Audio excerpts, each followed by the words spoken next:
TVU, con el auspicio de la Facultad de Ciencias Jurídicas y Sociales y sus programas de magíster, presentan Ruta Constituyente.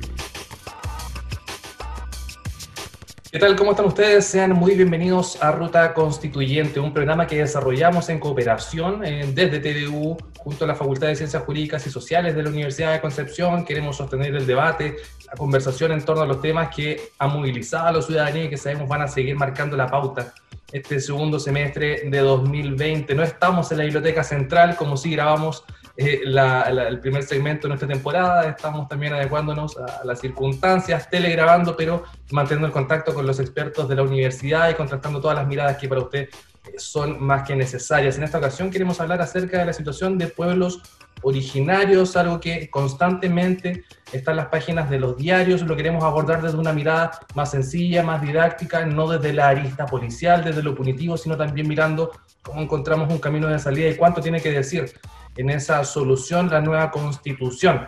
Saludo a Amaya Ardes, académica del Departamento de Derecho Público de la Universidad de Concepción. ¿Cómo estás, Amaya? Muy bien, gracias, Javier. Y también a Jean Simon, académica del Departamento de Administración Pública y Ciencia Política de la Universidad de Concepción. Jean, ¿qué tal? Muy bien, ¿cómo está usted, Javier?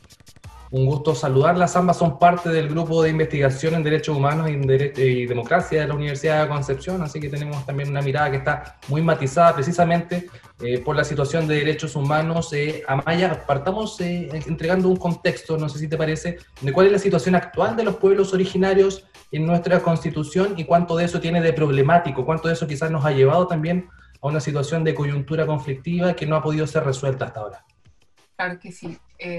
Bueno, la actual Constitución, la Constitución vigente es la de 1980, no contiene ninguna disposición que hable expresamente de los pueblos originarios. O sea, el texto que fue aprobado el año 80 no contiene ninguna referencia, muy por el contrario, cuando se habló de pueblos originarios se habló específicamente de los mapuches en uno de los órganos consultivos y se dijo que eran igual a todos los chilenos. Y el problema, lo problemático de esta mirada que homologa, o sea, que ve a todos los quienes habitamos en lo que hoy día llamamos Chile sin ninguna distinción, es que de alguna manera fuerza, ¿no es cierto?, obliga a no reconocer esas distinciones, esas diferencias. Eso en términos del texto formal. Pero desde que se reformó uno de los artículos de la Constitución, que es el artículo 5, los tratados de derechos humanos ratificados y vigentes en Chile forman parte del ordenamiento constitucional, que es un concepto un poco más amplio que el puro texto. Y específicamente existen varios tratados de derechos humanos ratificados y vigentes que hablan de pueblos originarios. Quizás el más emblemático es el Convenio 169 de la OIT, que fue ratificado desde el año 2008 en Chile y que está vigente desde el año 2009. Por tanto, a pesar de que el texto de la Constitución no nombra específicamente a los pueblos originarios, sí existen obligaciones de derechos humanos respecto de ellos. Y esta invisibilización mediante lo que es la Constitución que nos sigue rigiendo, ¿tú dirías que también es caldo de cultivo o ha sido también la expresión de la invisibilización en la sociedad que han vivido los pueblos originarios? ¿Tiene mucho que ver con eso? Yo pienso que sí, Javier, ¿sabe? Lo que ocurre es que nos deberíamos preguntar cuál es la razón de que no estén nombrados, porque alguien podría decir, es simplemente un olvido, ¿no es cierto? Alguien podría decir, hay muchos otros grupos minoritarios que no están nombrados específicamente en la Constitución, pero la verdad es que no es un olvido, ¿no? El derecho está un poquito al servicio de esa homologación, y esa homologación tenía muchas veces como fundamento el ideal civilizador, o sea, queríamos que esta norma occidental, esta norma que venía originalmente desde el Imperio Español, pero que después fue fruto del Estado de Chile, se impusiera sobre todas esas posibles diferencias. Entonces yo creo que en la medida que ha sido la voluntad de invisibilizar, así me parece muy problemático. Jim, ¿cómo miras tú esta situación? Bueno, Amaya nos entrega el contexto de cuál es la situación actual de los pueblos originarios en términos constitucionales. También dirías que eso tiene mucho que decir respecto al momento conflictivo que seguimos viviendo hoy en 2020, después de tantos años también, incluso de transición hacia la democracia y a lo que uno creería como una democracia plena en nuestro país. Claramente, en 1988 me parece, con el acuerdo de Nuevo Imperial, que se realizó entre entonces candidato a la presidencia Patricio Aylwin. Firmaron el acuerdo de Nueva Imperial y adentro con dirigentes indígenas, y allá había un compromiso para el reconocimiento constitucional de los pueblos indígenas, pueblos originarios en ese momento. Y ese fue parte de un debate, como también el convenio 169, ¿cierto?, que demoró demasiado tiempo, ¿cierto? 20 años demoró para lograr finalmente la ratificación del convenio 169. Y también quiero enfatizar algo que habló Amaya en relación a esa idea civilizador. Pero igual, si uno mira otros países, que, por ejemplo, en Estados Unidos, que tiene una muy mala fama en relación a los pueblos indígenas, al mismo tiempo tiene reconocimiento, por ejemplo, de parlamentos o tratados que tenemos que reconocen derecho de soberanía sobre sus tierras, y a pesar de, en verdad, que hubo genocidio y todo eso, sí hay reconocimiento adentro del país de sus derechos como un pueblo diferente. Yo creo que es importante destacar también el lenguaje que utilizamos, que es un pueblo y no solamente una etnia, porque la idea de etnia es la idea que son como diferencias principalmente culturales y no asociadas con derechos políticos, como son muchos del rechazo acá en Chile dentro del Parlamento hacia el reconocimiento constitucional de los pueblos originarios, tiene que ver con un miedo a la autodeterminación de los mismos pueblos. Y en razón de lo mismo, Jen, porque yo siento que hoy en la opinión pública incluso se ha corrido el cerco y cada vez son menos los que podrían situarse en la vereda de los que están en contra del reconocimiento constitucional de los pueblos originarios, ¿no? Pero ¿qué ha frenado ese reconocimiento, Jen, hasta ahora? ¿Es ese temor? ¿Es un temor fundado? ¿Son las situaciones de violencia que se han exacerbado en la opinión pública? ¿Por qué nos hemos demorado tanto?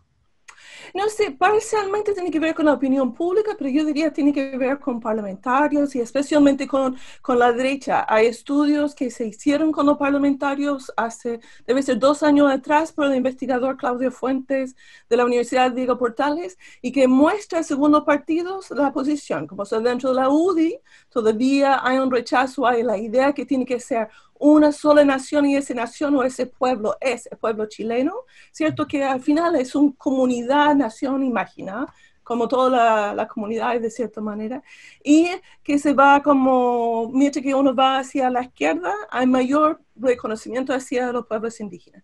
Pero el mismo debate que tiene actualmente en relación a los escaños para los pueblos originarios dentro del proceso o la convención constituyente, igual va generando como una tensión, y yo diría esa tensión tiene que ver justamente con la idea de un Estado-nación, la idea de esa misión civilizadora que habló Amaya, y que se va generando que esencialmente quién es mapuche o quién es pueblo indígena, quién no es pueblo indígena, si debe ser un tema de autoidentificación o debe ser con nadie que determine si son indígenas o no indígenas según su estatus indígena, y que de cierta manera se va a entregar beneficios especiales, va generando una tensión para muchos, y que es lamentable. En verdad hay pocas personas indígenas adentro del Parlamento, del Congreso, la Cámara de Diputados y el Senado, ¿cierto?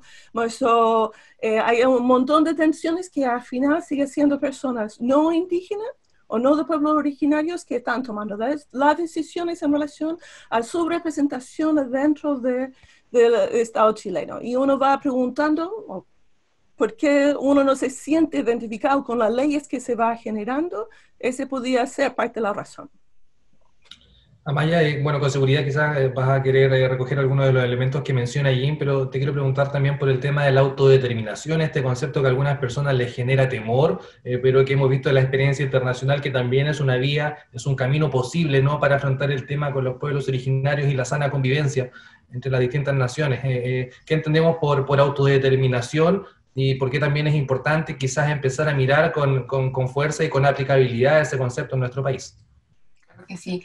Bueno, la autodeterminación, en realidad es interesante lo que ocurrió a mediados del siglo pasado, porque cuando terminó la Segunda Guerra Mundial y se produce, ¿no es cierto?, el término de las colonias en África, ¿qué ocurrió? Como se había producido esta relación entre los imperios y los estados africanos, muchos pueblos originarios de América pensaron que ese proceso de decolonización iba a abrir nuevas instancias para que revisáramos los errores históricos que se habían cometido respecto de la invisibilización de los pueblos originarios en América. ¿Y qué ocurrió? Que ante Naciones Unidas primó un principio que se denominó del agua salada. Por tanto, para, en el fondo, tener derecho a invocar esa autodeterminación, para tener derecho a ser tratado, para liberarse del yugo colonial, era necesario que hubiese un océano, un mar de por medio. Entonces, los propios pueblos originarios que habían sido subyugados por los estados nacionales, en este caso Chile, Perú, Ecuador, no pudieron invocar frente a la comunidad internacional ese derecho a autodeterminación. Y eso fue gravísimo, fue una especie de fracaso de las ideas, ¿no es cierto?, de la autodeterminación o del término de los regímenes coloniales, porque finalmente solo algunos pudieron liberarse de ese yugo colonial y no los pueblos originarios. Entonces, a partir de ese momento se empezó a fraguar en el orden internacional convenios como el 169. Y en el origen del convenio 169, porque esto lo hemos investigado, en el fondo están los dos paradigmas. Un paradigma es reconocer solo los derechos de participación política, que en el fondo sería el derecho a la consulta indígena o la participación en las políticas públicas, pero no sería la facultad de autodeterminarse, o sea, en el fondo de señalar, por ejemplo, cuál es el modelo de desarrollo que quieren llevar adelante. Y volviendo a algo que decía Jean, que a mí me parece muy interesante, digamos, comparando lo que ocurre en Estados Unidos de lo que ha ocurrido en Chile, en Estados Unidos el principio federalista es muy fuerte, que significa desprenderse y desmembrar el poder en pequeñas unidades. Y yo creo que el principio federalista ha permitido crear, en el fondo, ámbitos de poder de los pueblos originarios que el modelo unitario en Chile ha hecho imposible. Y eso seguramente es una de las cosas que hay que revisar de cara a una nueva constitución.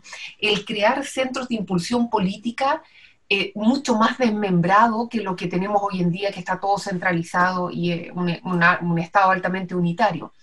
Y lo otro, que después podemos seguir conversando con más detalle también, es que a mí me parece que lo que señala Jane también es relevante, de que hasta hoy día todas las políticas que afectan a los pueblos originarios han sido realizadas en buena medida sin ellos. Y entonces uno se pregunta, ¿por quién uno puede hablar? O sea, ¿hasta qué punto uno puede hablar a nombre de otro? Que un poco está en la base de todo el debate en torno a la paridad. ¿Por qué es importante que los órganos sean paritarios? Y es, en definitiva, porque hemos llegado a la convicción de que los hombres no pueden hablar a nombre de las mujeres, o si lo han hecho de manera muy limitada o restrictiva. Entonces la pregunta sería, ¿quién puede hablar a nombre de los pueblos originarios? ¿Quién puede realmente entender cuál es su mirada, cuál es su cosmovisión? Y yo creo que eso está en el origen de la demanda por escaños reservados. Sí, Jim, ¿tú quieres agregar un punto respecto a lo que menciona Maya? Sí, que en verdad estoy muy de acuerdo con lo que dice Amaya y de ir visibilizando el tema de autogobierno también. Cuando hablamos de autodeterminación, podemos imaginar la autodeterminación de distintas maneras. Y es importante reconocer dentro de la Declaración de los Derechos de Pueblos Indígenas, firmada por Chile, pero que no es vinculante en el sentido del Convenio 169, sí habla de autodeterminación indígena.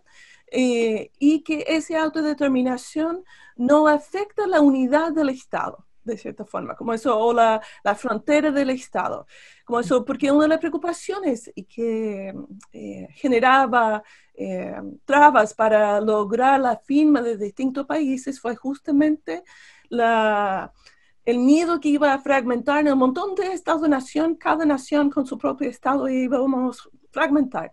Como eso no pueden, no es que no pueden, pero esencialmente deben respetar la integridad actual de los estados que actualmente existen, que forman parte de las Naciones Unidas. Como eso, en eso podemos ir pensando autodeterminación de otra manera, en un sentido que puede ser territorios, puede ser que es de iniciar mecanismos de autogobierno en el sentido que uno podía determinar qué uso de recursos naturales, que está contemplado también en el convenio 169. Pues, la idea es de reconocer diferencia para poder lograr mayor estabilidad, porque muchos de los conflictos que tenemos actualmente tiene que ver justamente con la negación del otro o la criminalización también del otro y obligando a las personas a integrar, ¿cierto?, a la sociedad chilena sin reconocer su diferencia. Igual se ha ido avanzando, pero no se reconocen como la misma construcción del Estado iba transformando los procesos de autogobierno de los distintos pueblos, ¿cierto? Y si uno mira justamente al pueblo mapuche, el LOF, ¿cierto?, es una unidad relativamente pequeño en términos de territorio, y un lonco solamente puede hablar por su gente y no necesariamente por territorio más allá. Entonces ese miedo, porque yo diría, hay mucho como miedo asociado con eso, que todo lo que es sur de Biobío, que fue que la división entre la corona española y el pueblo mapuche, que todo lo que es sur de Biobío va a entregar a los mapuches, que se va a transformar en un territorio poco civilizado, es un miedo de cierta manera un poquito absurdo en el contexto actual. Perfecto, nosotros tenemos que hacer una breve pausa. Al regreso seguimos haciendo Ruta Constituyente por TV. Usted no se despegue de nuestra sintonía. Estamos presentando Ruta Constituyente. A cualquier hora y en cualquier dispositivo, las noticias de la región del Biobío, tvu.cl, el sitio web del canal de televisión de la Universidad de Concepción. Los temas destacados del día, el trabajo en terreno del departamento de prensa y todos los programas que emitimos en TVU. También tendrá acceso directo a todas nuestras redes sociales, Facebook, Twitter, Instagram y YouTube. Te invitamos a visitar tvu.cl y enterarte de las noticias de tu región. tvu.cl, el sitio web del canal de televisión de la Universidad de Concepción.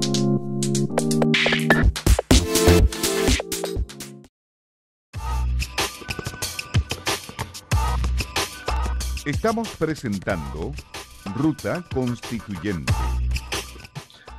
Ya estamos de regreso en Ruta Constituyente por TVU. Amaya, en el primer bloque tú tocabas el tema de los escaños reservados y la necesidad de que los pueblos originarios también puedan dar cuenta ellos mismos de su situación, de sus inquietudes. ¿Cómo observas la discusión en ese sentido, que existan los espacios? Y también te aprovecho de preguntar para que entremos en materia. ¿Qué es lo que debiese incorporar la Constitución?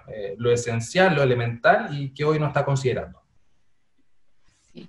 Bueno, un debate muy importante justamente dice en relación con los escaños reservados.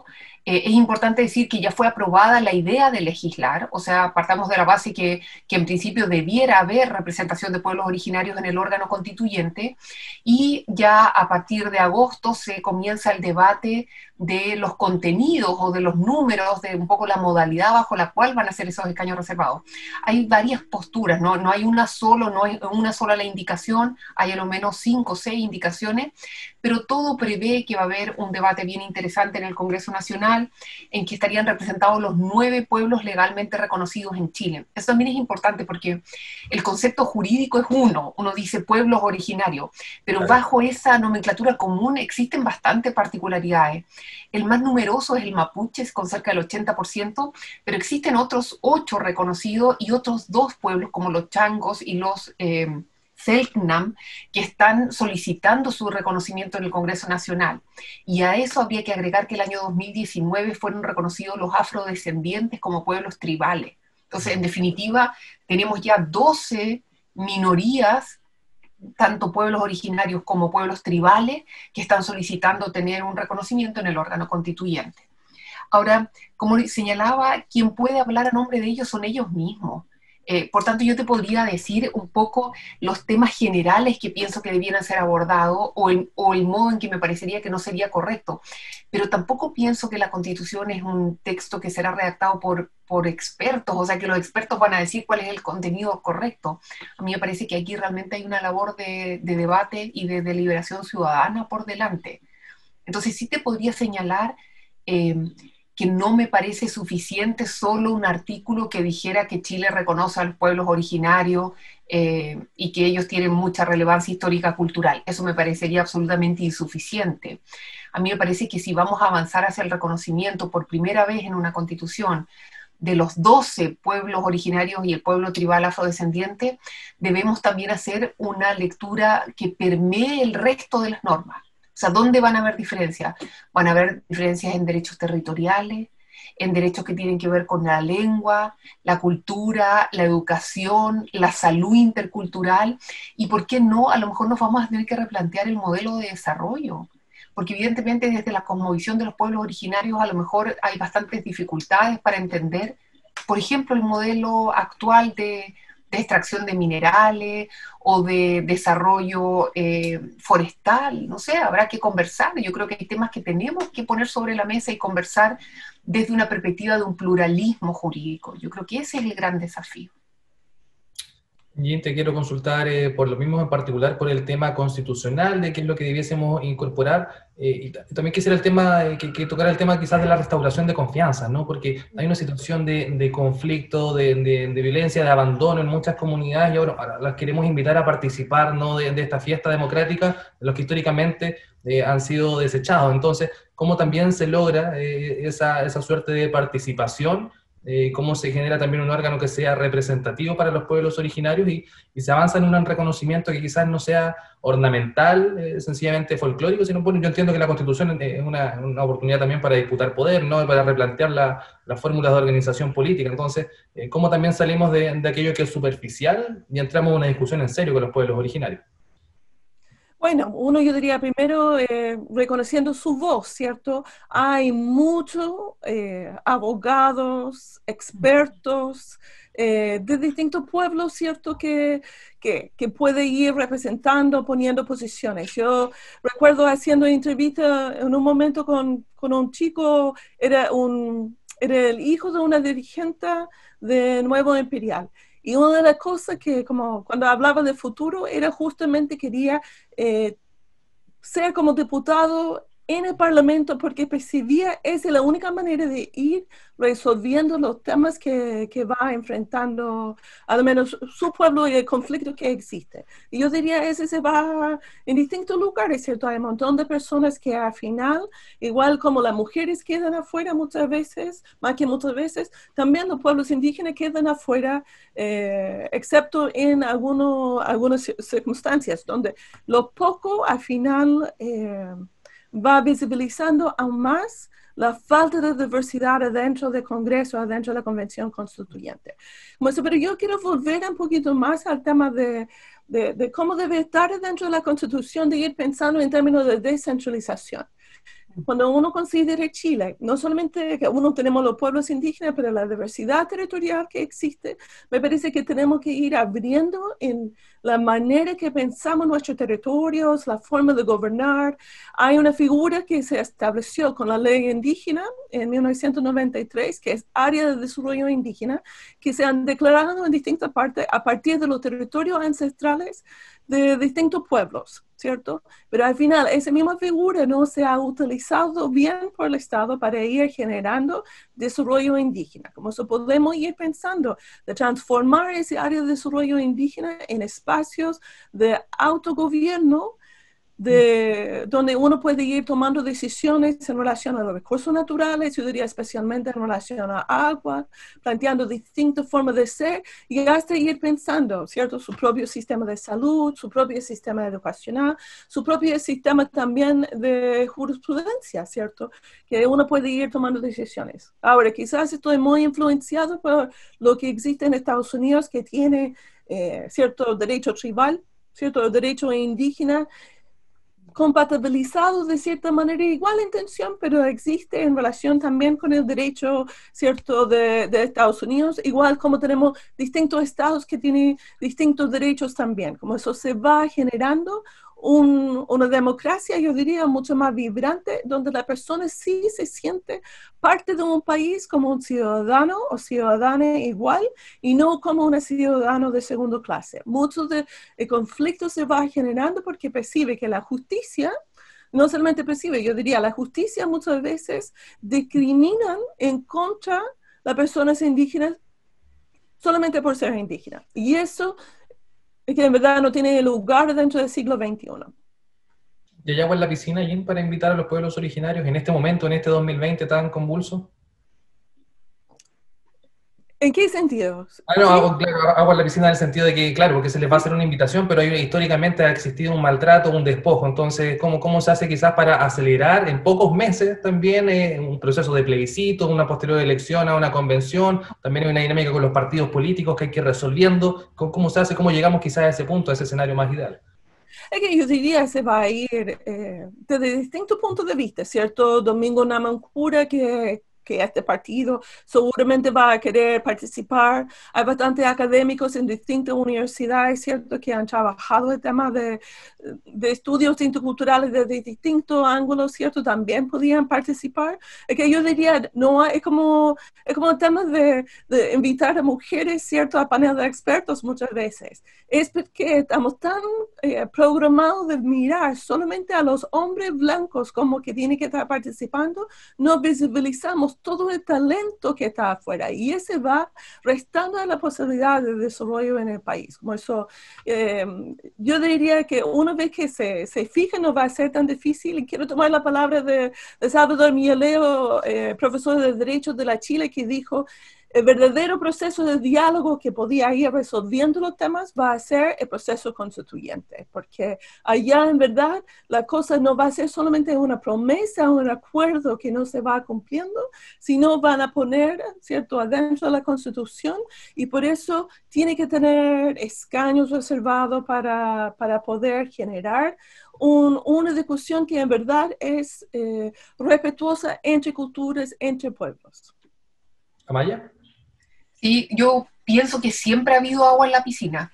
Yo pienso que desde los pueblos originarios siempre ha habido voluntad de diálogo. Jay nos recordó el Acuerdo Nuevo Imperial, pero era una práctica común del pueblo originario mapuche dialogar con los gobernantes a través de los parlamentos y en otras instancias. Por tanto, yo diría, desde los pueblos siempre ha habido la voluntad de diálogo. Lo que ocurre es que desde el Estado no siempre ha habido buena fe. Entonces, en la medida que haya buena fe y que el Estado esté disponible para desprenderse de poder, porque en el fondo la Constitución es un acuerdo de poder, entonces si están disponibles para entregarle una cuota de autodeterminación a los pueblos, pienso perfectamente que puede ser un camino de salida de la crisis. Lo que ocurre es que en buena medida lo que pasa en la Araucanía no se vislumbra como un problema político, y si sigue en el fondo solo restringiendo a unos problemas de origen de tipo criminal, penal, y es más, digamos, acusándolos, ¿no?, de terrorismo. Y me parece que eso de alguna forma oculta el verdadero origen del conflicto, que por lo demás tiene una enorme responsabilidad del propio Estado. Amaya, y para ir cerrando en torno a eso mismo, ¿no? La Constitución o la nueva Constitución o la Constitución que queremos es la base, ¿no? Quizás es el armazón de este hogar que tenemos que empezar a construir. También, ¿cuánto posterior a eso uno tiene que imaginar que se tiene que recorrer para encontrar un camino de convivencia real entre el Estado de Chile y los pueblos originarios? Claro, eso es súper importante lo que señala Javier, porque la Constitución en definitiva es un texto jurídico-político, pero finalmente son palabras que van en un papel. Lo que ocurre es que la Constitución también algunos le llaman una sala de máquinas. Entonces lo que realmente tenemos que pensar es cómo como sociedad nos vamos a poner al servicio de construir un pacto que contenga los grandes acuerdos que estamos disponibles para honrar, para invertir tiempo en trabajar, y para avanzar, pero para avanzar en diálogo, para avanzar en comprensión, para avanzar en algo que realmente sea bueno para todos, en esa pluralidad que por lo demás es la que existe. Lo que ocurre es que no la hemos querido ver. A mí me parece que parte de los problemas graves de ilegitimidad que tiene la Constitución actual es que no fue fruto de la deliberación ciudadana, fue un modelo económico impuesto. Por tanto, el desafío ahora es que la constituyente sea una instancia de diálogo ciudadano, y por supuesto que no va a terminar solo con el texto. Después va a venir todo un largo proceso de implementación de esos acuerdos que por supuesto que van a requerir de la energía de todos nosotros. Sí. Jim, también para cerrar, ¿cuál es tu reflexión en torno a ese tema? Sí, es que yo pienso que el valor de diversidad es central, ¿cierto? Hablamos de biodiversidad, hablamos de la diversidad de la cultura. Si yo pienso, soy de Estados Unidos, ¿cierto? Uno piensa en el racismo que está allá, que en verdad ha demorado y todavía están en proceso para ir transformando. Me parece que Chile tiene la oportunidad con el proceso constituyente para ir como de iniciar un proceso, como bien dice Amaya, un proceso que va construyendo un país que reconoce la riqueza de sus habitantes, de sus personas, que visibilice que los pueblos indígenas no son algo del pasado, no son personas de pasado, no son, como yo diría, poco civilizados, sino al final he reconocido muchas veces que los pueblos indígenas son que han cuidado, ¿cierto?, la tierra, el medio ambiente, la naturaleza, y nos invitan a ir equilibrando y pensando un país y un mundo hacia el futuro que de buen vivir, por ejemplo, ¿cierto? El mismo concepto que se utiliza en Bolivia. Como eso me parece que es una invitación que nos permite ir pensando hacia el futuro, pero con nuestro pie en la tierra y pensando desde el pasado. Perfecto. Jean Simon, muchas gracias por habernos acompañado en este capítulo de Ruta Constituyente. Un gusto. Un gusto también a Maya Alves, muchas gracias por su tiempo. El de ambas, sabemos que en confinamiento, entre clases, charlas y una serie de actividades, se valora también que nos demos este momento para hablar acerca de la Constitución que queremos. Amaya. Así, gracias a ustedes por la invitación y la invitación a todos quienes nos escuchen a votar el próximo 25 de octubre y a producir el cambio que requerimos, porque todo va a partir desde ese plebiscito en que aprobamos la idea de una nueva constitución y a mí me parece que es muy importante entonces invitarlos a todos a votar ese día. Perfecto, también muchas gracias a quienes nos siguen semana a semana aquí en Ruta Constituyente, el debate constitucional, los grandes temas que preocupan a la ciudadanía aquí presentes en TVU. Nos volvemos a encontrar en una próxima oportunidad. Hasta pronto. TVU, con el auspicio de la Facultad de Ciencias Jurídicas y Sociales y sus programas de magíster, presentaron Ruta Constituyente.